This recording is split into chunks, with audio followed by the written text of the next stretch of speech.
You're listening to Discovering Truth with Dan Duval.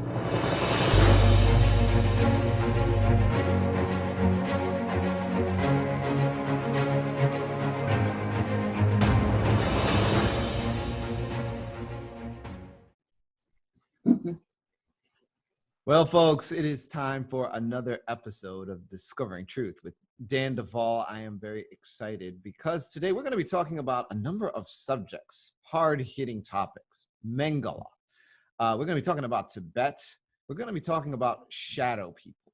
Now, if you've been in the arena of studying conspiracy, you know that a lot goes back to World War II and the Nazi regime. There's a whole lot that's connected to these things. A lot of people that are waking up to their occult exposure, especially in the government-sponsored mind control projects, are dating back some of their problems to events that arise out of World War II, German programming, science, Antarctica, some of these things. And Jan is no different. As a matter of fact, our guest today has direct exposure to Mengele and has even been through a number of programming sessions involving him. Jan has been one of my clients for a while. She has joined us on this podcast on several occasions to discuss different elements of her story, her past, the memories she is recovering. And today, she is going to be joining us for some really hard-hitting, jaw-dropping data.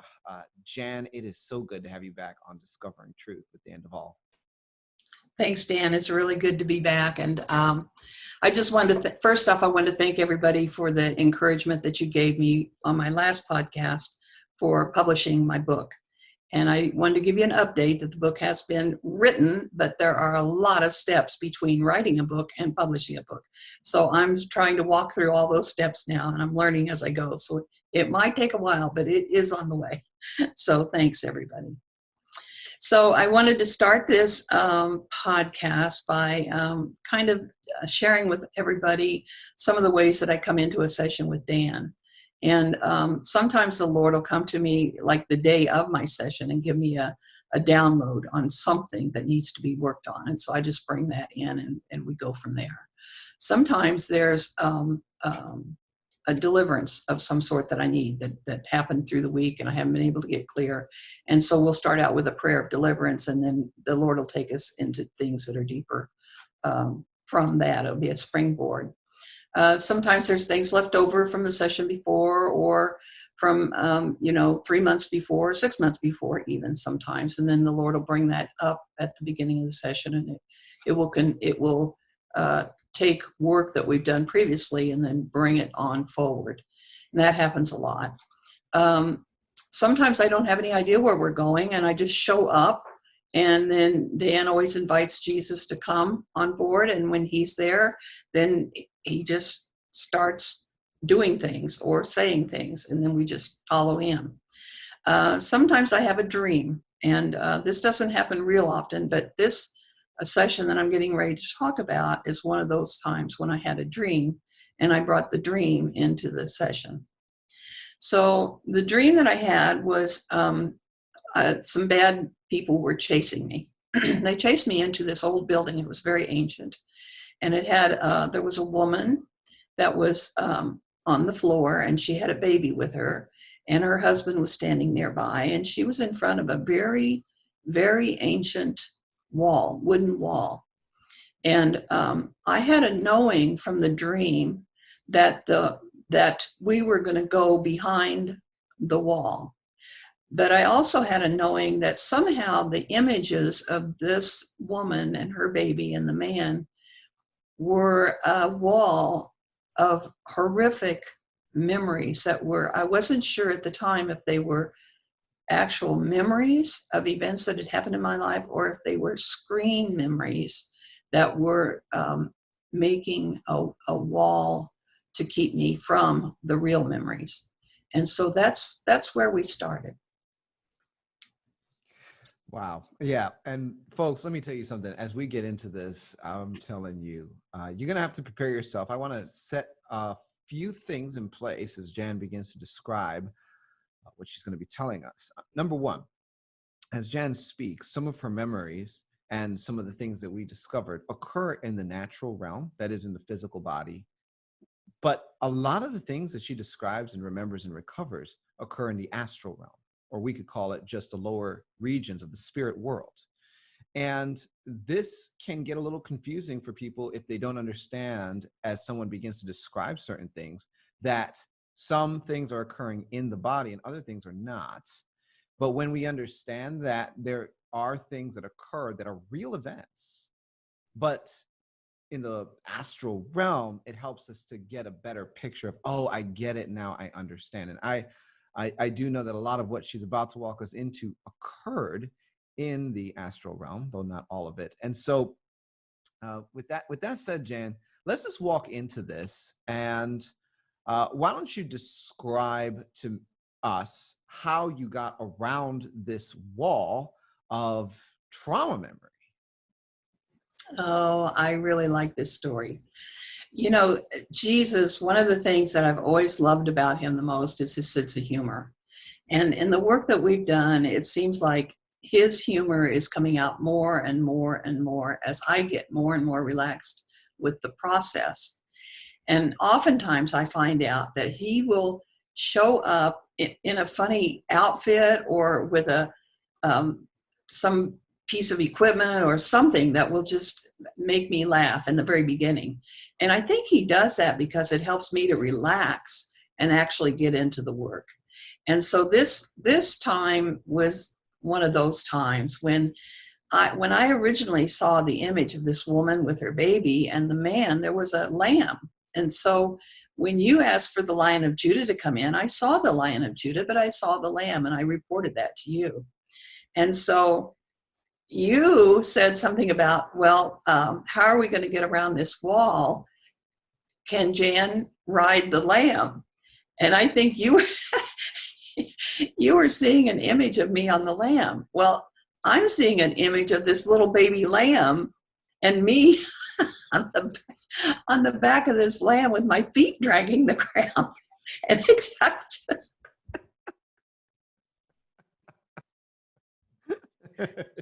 I was laughing so hard because the image was just it was so funny.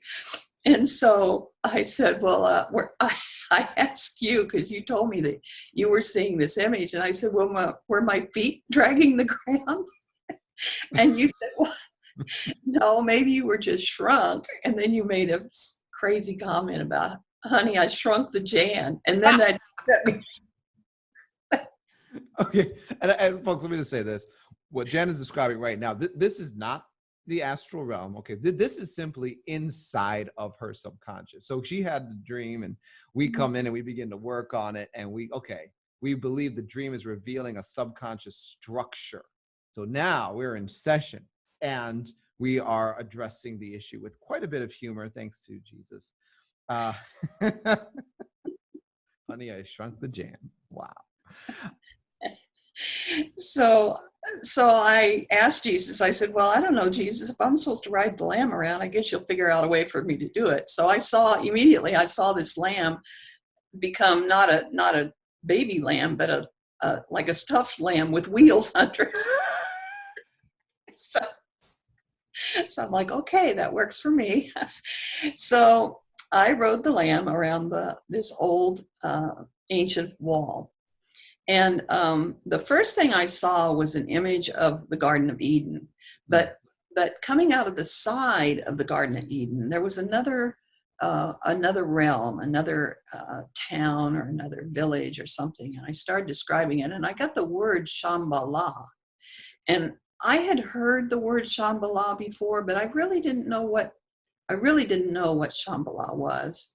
So you filled me in on a few of those details. About what Shambhala is, where it is, so forth. So I don't know if you want to share any of that. Well, yeah, folks, one of the things that we have been connecting with is that there is a hollow earth. There are a lot of things that go on, not only just underground, as in deep underground military bases and other ungodly activity and even entities burrowed underground, but there is an area inside of the earth that has civilization. I mean, this is real. And so Shambhala happens to be one of the areas of the hollow earth that has been known about for a very long time. And it is even suggested that there are entrances or gates or portals to Shambhala in the Tibetan mountains. And it's suggested as well that this is one of the reasons for the Nazis' interest in Tibet. What were they trying to connect with? Remember, the Aryan race is associated with Shambhala. They are an inner earth dwelling race. And that is exactly what Hitler was trying to connect with. And so the connection runs real deep. And it was very fascinating to find that here we are running into Shambhala in Jan's system. And so we started asking questions, but I'll let you tell that story, Jan. Okay, so Dan asked Jesus if I was tethered to Shambhala or Tibet. And I wasn't apparently to Shambhala, but Tibet I was. There was a connection there. So the first thing I saw was a throne over this temple in Tibet. And the throne had this entity on it, like nothing I've ever seen before. It had so many arms and appendages on it. And so it was just a horrific looking thing. And so Daniel, I think, mentioned that there was a Sanat Kumara was actually supposed to be a ruling spirit, I think, over Shambhala. And so I kind of got a confirmation on that that's what we were dealing with. And so it came to me that there was that I had been sent there, and that it was a program that was called a Reign of Terror programming. And I remembered when that came to me that in 1990, a lot of my parts had emerged and they were doing a lot of artwork. And I remembered a picture that they had drawn that was called the Reign of Terror. And so that sort of encouraged me on, because it gave me confirmation that we were on the right track at that point. So that was the Reign of Terror programming is actually what formed this wall of terror that the Lord was taking me around. And that was just to seal in the actual memory of what had happened when I went to Tibet. So it turned out that Mengele, I was programmed by Mengele, and that I think I was probably 8 or 9, maybe 10 when I was taken there the first time. And it was a programming center in Colorado, near Colorado Springs. And I have a lot of memories from that area, but this particular memory, I remembered Mengele, he had a laboratory, which I spent a lot of time in, but this memory, he took me down the hallway to another room, and in this room there was a chair. And it makes me wonder if it wasn't a chair like the Montauk chair, because it was a chair that I had to sit in to do this work. And so he started out by giving me a shot, number one, which was pretty standard. But he started showing me pictures of Tibet, and he was very excited, and just talked about that I was going to get to go to Tibet. And I was about 14 when this actual memory happened, but I had been going there for quite some time by this time. So this chair, I don't really remember anything about this chair other than it was big and I had to sit in it. And then when I had the shot, then of course I didn't, at a conscious level, I wasn't remembering anything else that happened. So I traveled in the Astral from this chair, and I had a sensation of just moving really fast, like down a tunnel, or it was just darkness, and I was just moving at a very rapid pace. And when I showed up in this temple in Tibet, there was one man that was there to meet me, and there was a whole group of little boys, and I think they were probably, I would say 7, 8 years old. They were pretty young. And they were there for a ritual that was going to be done with me. And they were essentially going to be powering up on the energies that I had acquired through this programming with Mengele. And so I was born in February of 1949. And if you take that back 9 months, I was actually conceived probably in the same week, if not the same day, that Israel became a nation. So y'all take special note of that, okay? It's very important. Go ahead. yeah. And I've come across a few other people that were born or conceived at that same time. So the Lord has really given me some downloads on that thing. And basically what they did was, the occult, the Illuminati have their ideas of how the end times are going to play out. They have their own plans, and they believe that they're instrumental in everything that's going to happen, which, they could be. But so they're always planning on an Antichrist. For every generation, they have Antichrist standing in the wings.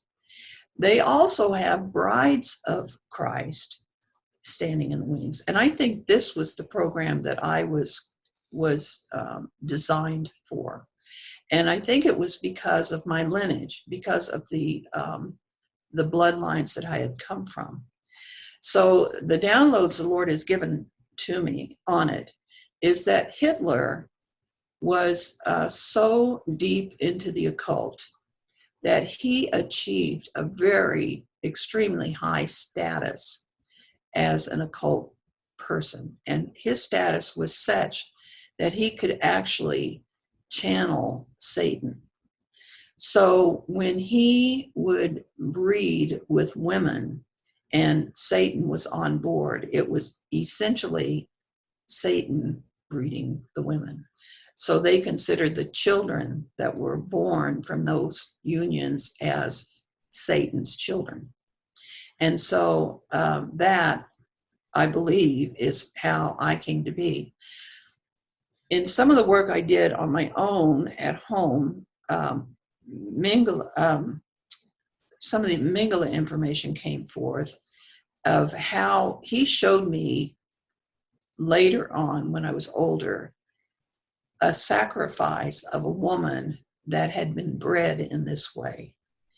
And what had happened was she had conceived, and I don't think the embryo was very old at all, just a few days. And they actually sacrificed this woman and took the egg and implanted it into a second woman who carried the egg to full term. In my case, I believe that once I was born, that woman, the second woman, was also sacrificed. And then I was put in the arms of my quote unquote mother, which I don't know if she's my mother or not. I question that now that all this information has come forward. And so it seems to be a pretty, like a protocol that they use to create these women for each generation, just like the Antichrist, that will stand in as the bride of Christ. Dan, you said quite a mouthful there. And I mean, this may seem like a silly question, but do you believe that Hitler was physically used at 1948? Or do you believe the mainstream storyline that he died and somehow maybe they froze some of his DNA? This is a personal question. Yeah. Daniel, I really don't know about that. I know I've had some information come forth that he didn't really die. I've had other information come forth that he did die and they used his brain to clone or to try to make clones of him, which are still operating.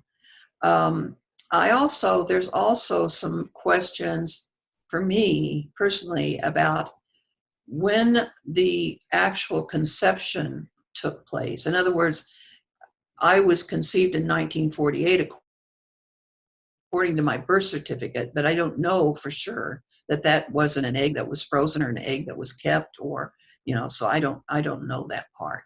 But I know that but what I was shown was the protocol that is used and has been used to create these chosen ones, if you will. So, Well, so you are now astral projecting to Tibet from the United States, which, by the way, for the average person is really difficult to astral project that far. Not that I endorse astral projection, because folks, I don't. But this is what is done in the occult, and so we talk about it. Now, Jan has extraordinary abilities. In our last episode, you talked about astral projecting and remote viewing on Mars and the moon and other places. So this is the kind of level of power that Jan had abilities in. And you're there for a ceremony. So you are actually in the astral realm as a person, about to do a ritual with Tibetan monks and these children who are there physically, and they're aware of you there in the astral. That's incredible. Please continue the story. thank you. It's really interesting because now that I understand and I know how that works, I still don't have a conscious awareness of that way of doing things.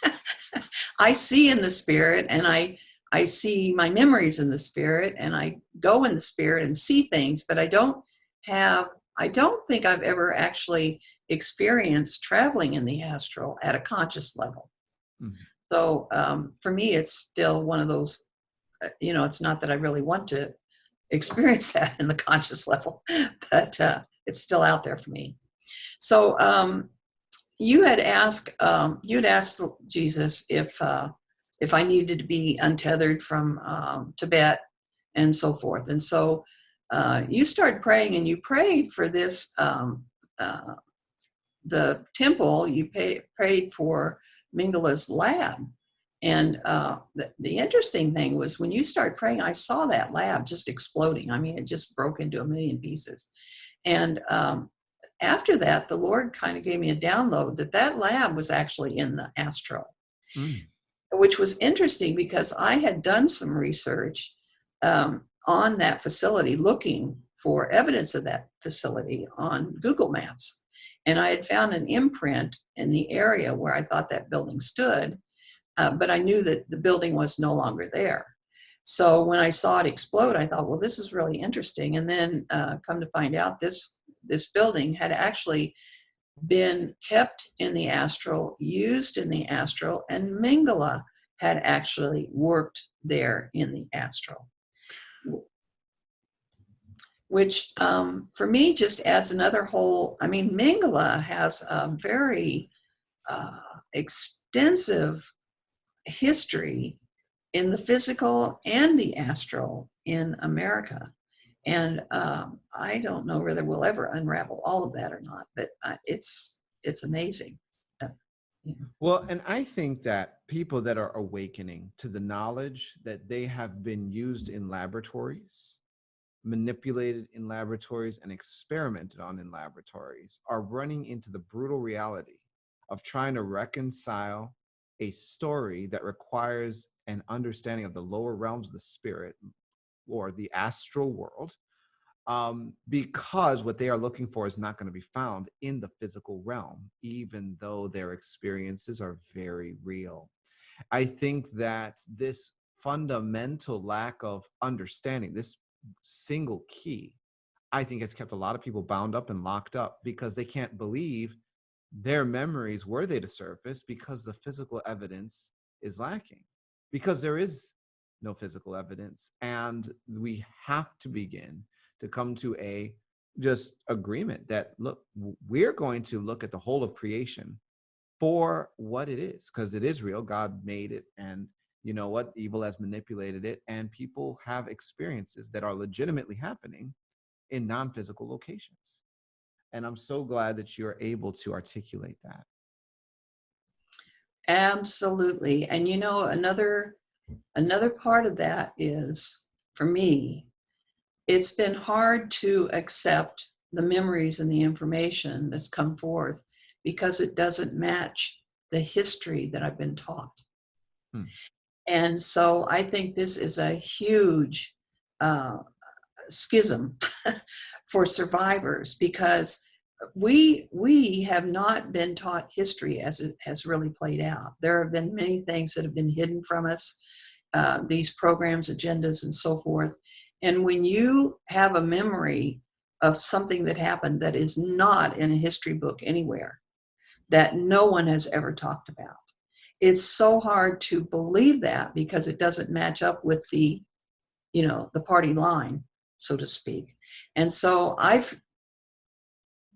feel like after all these years, I'm finally getting to a place where I can start working around that, so that I don't have, so I'm not so dependent on trying to prove everything historically, because you just can't do it. It's just not there. So, and Mengele is one of the biggest subjects of this, because his history is very different from what the books would tell us, I believe. So you so you prayed, and the children, I had seen children in cages still in that astral laboratory of Mengele's. So you know, it was still operating by a soul part of Mengele. So another thing that you prayed about, when you prayed about the Tibetan temple, was Rothschild's Israel. And I didn't really understand the full implication of that. I know that Rothschild is part of my history and the bloodlines and so forth, but I understand it in the sense that, you know, they have their own agenda for the end times, and you know, think that they're right. So it's always good when we have prayers for them.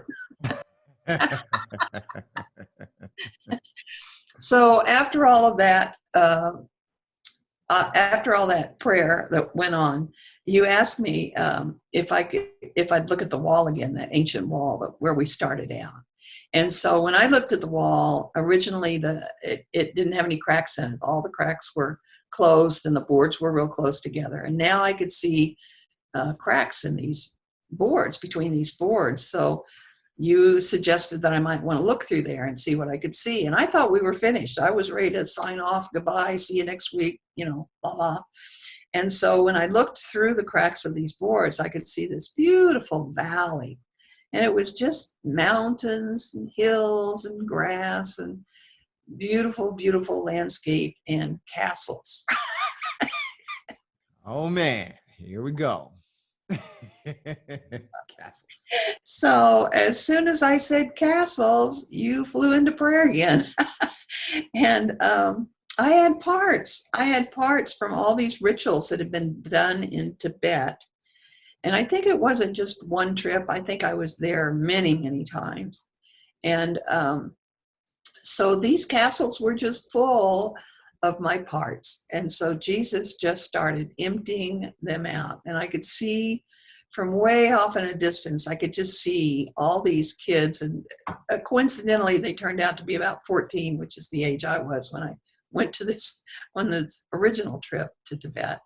And so all these kids were coming out of the castles, and they were all in what I call Templar outfits, because I had a lot of Templar connections in my history. And they were all carrying standard flags and waving them. And so they're filing all down through the valleys on this little pathway, coming forward from all these castles. And I look down, and here's Jesus, and he's at the edge of a river, and all these kids are coming down this lane, and as they pass by him, he just blesses them, and they have to go through the river to get to the other side. So he was baptizing all these parts as they were coming out of castles of bondage. And the last one in the row of all these children was me on the lamb with wheels. So kind of wrapped up the whole day right there. Okay. So obviously, folks, what's happening, maybe this isn't so obvious, is that we're running into items, elements of Jan's memory, knowledge that certain things took place. I'm not necessarily, when I'm working with her, interested in every little detail about, okay, well, what were all 7 steps of the ritual involving these Tibetan children? I'm very interested in, okay, well, we have enough to know how to apply a prayer resource in order to get her free. And we begin to use prayer resources to untether her from that temple and to untether her from, Rothschild's Israel. And why would I use that term, Rothschild's Israel? Well, if you look at the history of the Balfour Declaration and how the Rothschilds even had gone in and manipulated things in the government leading up to World War II in order to ultimately lay hold of that land post World War II. It's just a massive, massive conspiratorial effort. And you begin to realize the amount of witchcraft involved in the establishment of that land, such as the strategic,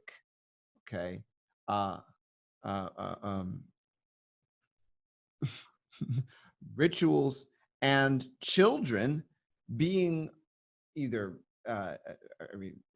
Jan being inseminated or whatever, there's a lot of darkness that goes into that foundation. And what I'm doing is I'm saying we're going to untether Jan from that foundation. Whatever power they, as in the powers of darkness, drew from Jan's life being literally chosen to be part of that foundation of iniquity in that agenda, they now lose. Why? Because Jan chooses Jesus. And so there's a lot of deep stuff that goes into why we do what we do, but we're pulling her out so she can enjoy the freedom and liberty that Jesus died to give her. And that's what she is explaining that we're praying into. We're also liberating parts that are in regions of captivity. And those regions of captivity look like castles in this case. And so God gets all the glory. Did you have something you wanted to add? No, except that one of the things that I've been asking Jesus for at the end of my sessions is confirmation sometimes, because we keep stretching me, and it gets harder, and every time it just keeps getting harder and harder to believe some of the information that's coming forth. So I've asked Jesus for confirmation different times, and he has been so gracious to provide me confirmations, a bunch of times now.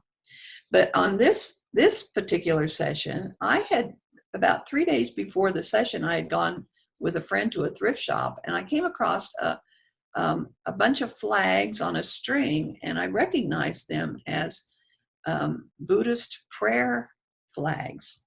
They were something like you'd get at a dollar store or something. They were a decorative item. And I knew when I saw them that, a Buddhist prayer flag is not something I'd want to have in my house, but I just wanted to buy them. They were pretty. And I'm like, okay, I don't know why I'm buying them, but I'm going to buy them, because I really didn't have any place to put them either. So when this session was all over, I just had to grab those and show them to you, because it's like Jesus had given me that as confirmation before the session even happened. So it was like he gave them to me ahead of time. And then I was able to just throw them away, because I had no use for them. But it was one of those funny things that he does. It just was so sweet. So sweet. Goodness. Yeah, and I remember you showing me those prayer flags. And it's just like, this is the kind of stuff, sometimes when there's nothing massive to anchor a confirmation to, Jesus will give small confirmations in various ways. But sometimes the confirmations are massive, colossal, Jan. And they're so big the whole world sits there and looks at them while they're happening. It's called world events. And the next thing that we're going to talk about today, because I know you want to bring this up, has to do with oil fields and shadow people. And folks, let me tell you something. When we were doing this work, which we're about to talk about, she's going to break it down for you. I'm going to tell you at the outset, in the back of my mind, I'm thinking, what is this woman talking about? Like, I don't always know where this stuff is going. You have to understand. Even at the end of the session of what she's about to explain to you, I was still kind of thinking, like, why? What did we just do? Is there really going to be any fruit? But then when the confirmation came, which I'm not telling you what it is, you're going to have to wait till the end of the program to get it. My mind got blown. So let's talk about it, Jan. Let's talk about the oil fields and the shadow people. How did this start? Okay. Well, this is one of those times when I had no idea what we were going to be working on in session. So when you asked, and when you invited Jesus to come in, Jesus showed up on a ski-doo. And he said, to if by sea. And he invited me to get on this ski-doo. So I'm like, okay, well, this is interesting. So my mind is already trying to figure out, which I have, to this date, I've not been able to stop my mind from trying to figure out where we're going. So we go, and I see us go out into the Gulf of Mexico, and it looks like we're circling that oil rig that had a spill a number of years ago. So I'm trying to figure out if it's that, if it has something to do with the oil spill or whatever. And then, a couple minutes later, I start remembering that when I was a little girl, and this is in my first podcast, that my dad murdered some boys. And when that happened, I think we packed up the next day and left Missouri, where we lived, and went to Western Kansas, and stayed 5 years out there. And my dad worked in the oil fields in Western Kansas. So now there's this connection. I have the Gulf of Mexico, and now there's this oil fields in Kansas. So it's Jesus. Sometimes it seems like Jesus goes around in circles before he starts landing on things. And so anyway, while we were in Kansas, I have an aunt that's 3 years older than I am, and she and I were twinned together as children. And I believe it probably started happening in my initiation ceremony, which I was a year and a half old when that happened. And either she was made a protector over me, or I was made protector over her. I'm not sure which way it worked, or maybe we were just made protectors over each other. But basically, my understanding of that is that we were to report back on each other. So we were to be snitches, so that whatever activities we were involved in, that the powers that be would know what was going on. And so I had known this for a lot of years, and had put a lot of prayers on it. She and I had put prayers on it. But there was this twinning process where our souls were entangled in some way. And you might be able to explain more than I understand about it. But I know we were connected by our souls. Well, and I can explain a little bit about twinning. Now, anything that I explain, is based partially on what I've run into, but also what we have as people forerunning in this area understand, they're always upgrading their technology. So what they did 2 decades or 3 decades ago, they're not still doing. They're doing it differently now. And what they used to do, and still in some cases will do, is they will twin people by putting them through trauma situations together. Twinning often involves one person watching someone get tortured, and then they take turns, and then that person that got tortured has to watch the other one get tortured. Then there will be games where one person has to rescue another person from being tortured. And if they're successful, maybe the torture stops. If they're unsuccessful, the torture will continue or be worse. and then role reversal. So there's a trauma bonding that takes place at a very deep level. Then they will go through torture together. They may be buried alive together for a time being, or some other kind of thing. They may be tortured simultaneously while watching each other get tortured. And in all of this stuff, there is a lot of soul parts that are getting swapped and knitted together in the process. And by the end of this, because of all of that soul swapping that takes place, the two people will be able to be manipulated in significant ways that otherwise would not have been possible. And so they call this process twinning.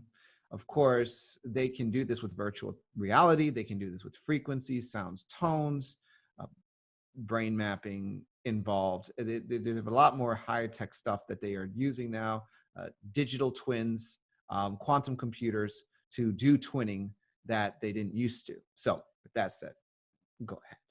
Thank you.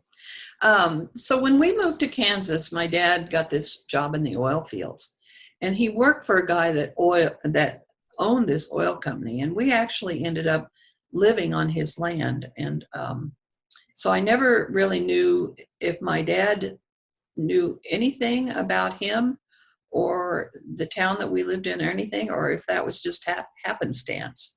But his name was Red. And I also knew that the coroner of the town where the boys were killed ended up coming to Kansas also. And so he was my main programmer and handler for my whole life, really. And so he showed up there when I was about 4 years old and started some elementary programming on me. I was also screened, I believe, in kindergarten or first grade in Kansas, and for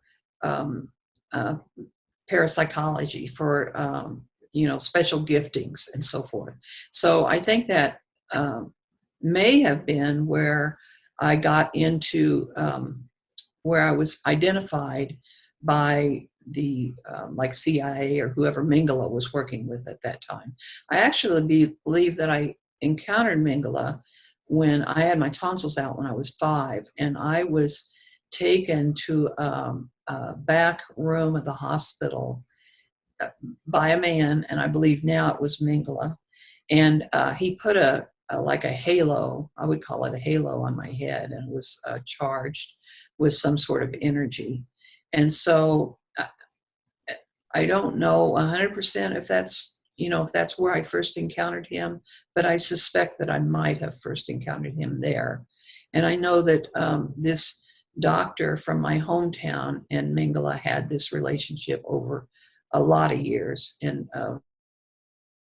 contracts and so forth for using me on different projects and so forth.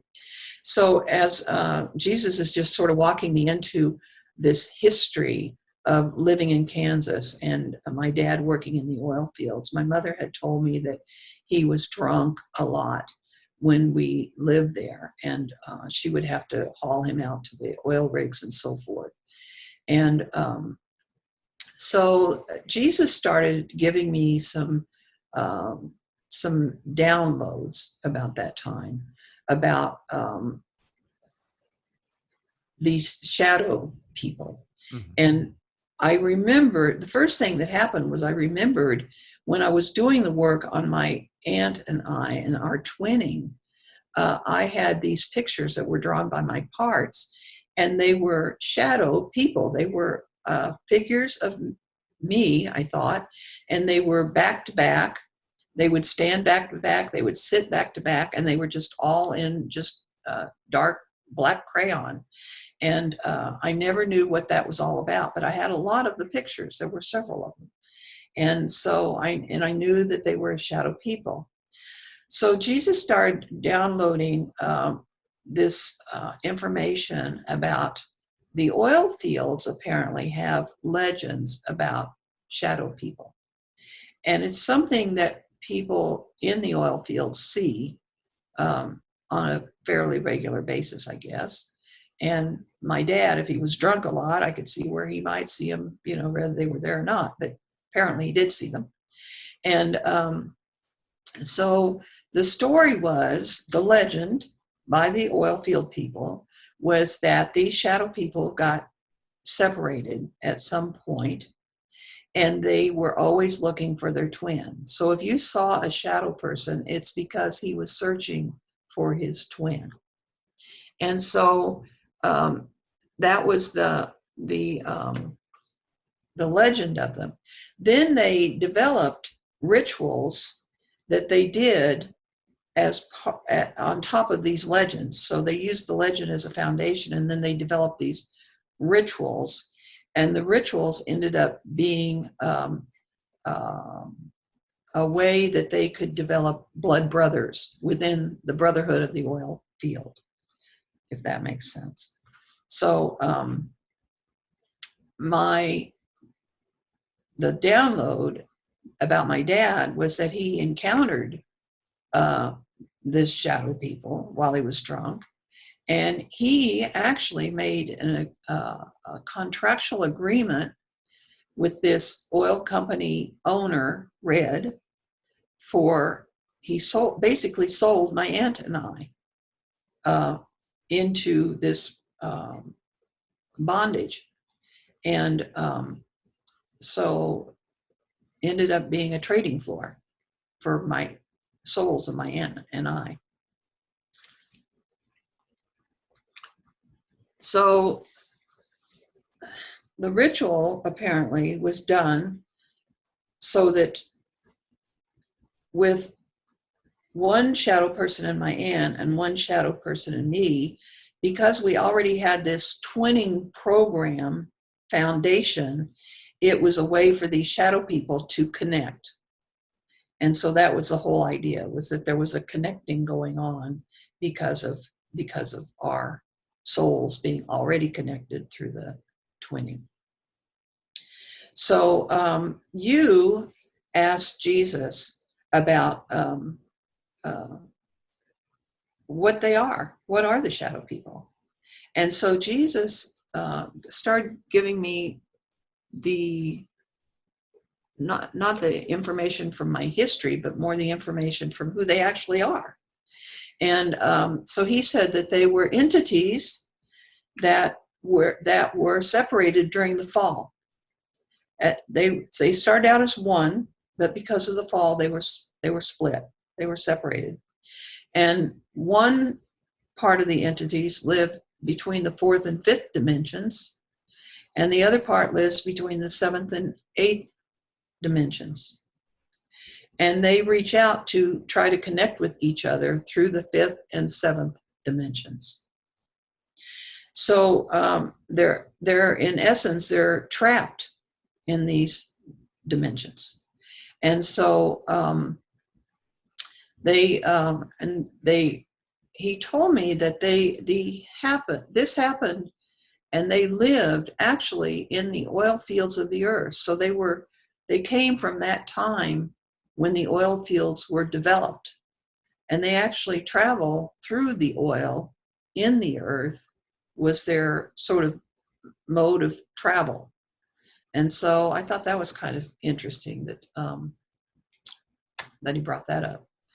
And Jan, it was so interesting when you were saying that. And folks, I mean, some of the stuff that Jan was saying, right? Like between the 4th and 5th dimensions, between the 7th and 8th dimensions, like as she's describing these things to me, my job is to keep my mouth shut. I don't actually know what she's talking about. And I don't want to throw her off of her flow, because she's struggling enough as it is to hear on this level anyway. Because, so we're both just like, okay, Jesus, help us, Holy Ghost. And as I'm listening, I'm thinking, because I've had myself a few encounters with shadow people, or what I thought were shadow people. And it was always in dreams. I remember even growing up, I had a dream with an encounter with a shadow person in the basement of my parents' house. And it was evil. It was opening up some kind of a portal. And there was another dream that I had where there was an encounter with a shadow person, and it kind of walked through me, and I felt real icky. Uh, of course, this is going back a long time now, 15 plus years. And, I had a cousin on my dad's side of the family who had also had some encounters with shadow people. And we talked about it, and we were thinking, yeah, this might be attached to the bloodline on the Haitian side. And so I had done some renunciations surrounding shadow people in the past. And I even found out along the way that shadow people work their way into bondage of individuals through bloodline stuff. So if you go into my first book, Prayers That Shake Heaven and Earth, and you go into the non-human bloodline section, you'll actually find the shadow people bloodline, which has set some people free. But what Jan was describing was a whole new level of information. I had never made a connection to oil fields. I had never made a connection to, fifth and sixth dimensions and separation. And so we just tracked it. But anyway, Jan, go ahead and continue talking about what you were learning. Yeah, so basically it came down to we needed to pray for this twinning that had happened between my aunt and I, so that these entities could be released from that. So you prayed over she and I saw the shadow people getting sucked back into their own realms. So they're back in the fifth, sixth, seventh, eighth. They're back in their own dimensions, but they're still separate. They're still separated. And so you asked Jesus what you should do, what we should do about that. And he said that you needed to form a bridge so that they could come together. And so you started praying, and when you pray, you always use the names of God. And as you were praying the names of God, I saw a bridge forming. It's like each name of God was a plank in the bridge, and it just got laid down one after the other, after the other, after the other, until this bridge stretched between those dimensions.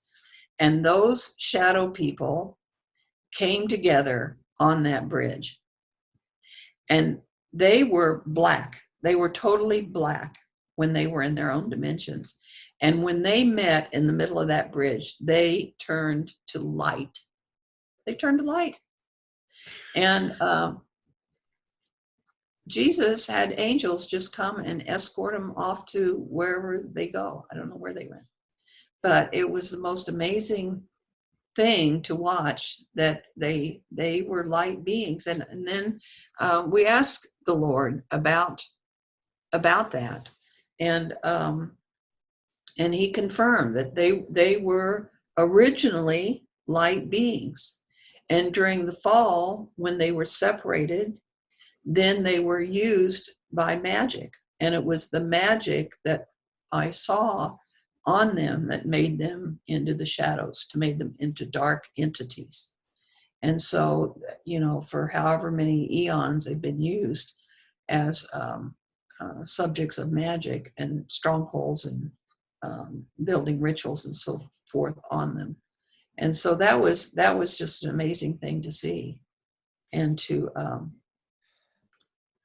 see something that I saw as evil really turned to good. It was profound. It was amazing. So Jan's getting delivered. Of course, I'm left with several theological problems right now. I mean, folks, listen, you're listening and you're thinking the same thing I'm thinking. What? Even as Jan's describing what Jesus is doing, I'm like waiting for it. I'm like, he's going to bring a hammer and he's going to smash him. He's going to bring a chainsaw and cut him in half. Get those shadow people. A bridge? Wait, what? They're turning the light? The angels are taking them somewhere?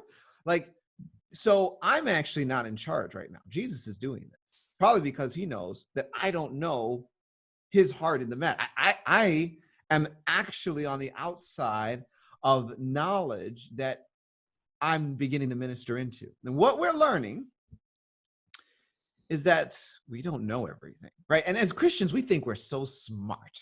We just think we're full of smarts. If it's a spirit and it's not an angel, it's a demon. I know it. Like, and when you ask people, well, where do demons come from? I don't know. They're just bad spirits. And it's like, well, there's a lot of history that we don't know. And there are a lot of things at work that we really don't understand fully. And I'll tell you, it was a while back, I did a podcast, and Ruthie Andrews came on the show and introduced a lot of us to the idea of stoichion. And those are elements or elementals, and how, God created them, right? But does fire hurt people? Yeah, sometimes fire will burn down your house. The wind will blow your stuff over. Like they're not always doing nice and kind things, these elements. But God has a redemptive purpose. They can be won over. They can have evil scrolls, and those scrolls can be replaced with godly scrolls, depending on who's calling the shots in that region. So there's a lot more to understand about how the world works, how we interact with God's creation. And this turned into one of those stories where I just didn't have all the pieces. And Jen wasn't the only one getting delivered. Oil fields were getting delivered. Jen, what else was going on here? Well, it ended up, I had a dream, a couple months before of, I was in this building and there was a table and all these men were coming in and putting money down on this table. And I knew the amount was $76,000. And I wrote the dream down, but didn't think too much about it. And then it came up in this session, and the Lord said that was the amount of money that my dad had negotiated with this Red, the guy that owned this oil field, and that was he promised to pay my dad $76,000 when his oil field paid off, which it never did. And so this was a contract that had been made for our souls, and our souls were taken basically and hitched up to these magically conformed shadow people, and the money never came through. So you did another prayer, court of heaven prayer, on all of that, and cleared out all that mess. But you had asked Jesus, did these shadow people know God? And his answer was, oh yeah, they were light beings captured in magic. And I thought that kind of just summed up the whole thing right there. And you made a comment at the very end of this session about, just kind of off the cuff, I think, comment about oil prices. I thought you might want to share that. So, folks, let me tell you this, okay? I'm thinking, well, because I'm a scientist of the spirit. Like, I don't just buy any kind of crock that someone brings to me, even in my own sessions. I'm like, I don't know about that. I think people think that I just believe anything because I talk about stuff that people don't know about. It's not true. I'm actually always looking for evidence, and often the evidence is the fruit of deliverance and inner healing. That'll settle the score. Holy Spirit never heals based on a lie. But here I am being smart, and I'm just like, yeah. So we'll know this is real if we see the stock price of oil drop. and this is the thing, folks. I completely forgot about this session. We did this in January. So coronavirus happens, and then Putin keeps driving oil production. This causes, because no one's going anywhere or driving their cars anywhere, a flood of oil into the market, so no one knows what to do with all of their stock. No one's buying, no one's putting gas in their cars, and production is full on it. I think Putin was making a massive strike against the Rockefeller and Rothschild groups, because at least the Rockefellers, they sit on oil. That Illuminati group is heavily funded by oil. And so hitting the oil market is actually a strike on that whole block of the kingdom of darkness. And Putin's doing it, right, in the natural. Well, this drives, and other, factors, drive oil prices below $0 a gallon. By April, we're looking at gas and it's like $1.50. It's still cheap. And of course, I'm looking at oil prices. I don't think about this session. And then one day, Jan sends me an email. Hey, Daniel, you remember this session we did? I was like, wow, you gotta be kidding me. What? So I have to share, if I may, the article I found on this. Tell me about it. It said oil hit 0.01 cents a barrel before falling to as low as a negative $40 and eventually settling at $37.63, the lowest level recorded since the New York Mercantile Exchange began trading oil futures in 1983. And that was on April 20th of 20. So 3 months after this session, we got the confirmation. So folks, let me tell you something. God is doing some extraordinary things. He is able to do exceedingly abundantly above all we can ask, think, or imagine. And we are learning just how real this is. Wow. Well, Jan, thank you for this. Is there anything you'd like to share before we conclude this week's episode? Well, thank you again, Dan. Just thanks for letting me share part of my journey. And I want to bless all the other survivors out there that are on their journeys. And just, I just encourage you to believe your memories, believe your process. Don't rely upon history to try to confirm what's going on in your life. Rely upon Jesus, because he's really the only one that knows, and he will confirm things. He is so faithful to do that. And so thank you. Thanks for listening. Bless your week. And thanks, Dan. Bless you. All right, folks. Until next time, God bless and Godspeed.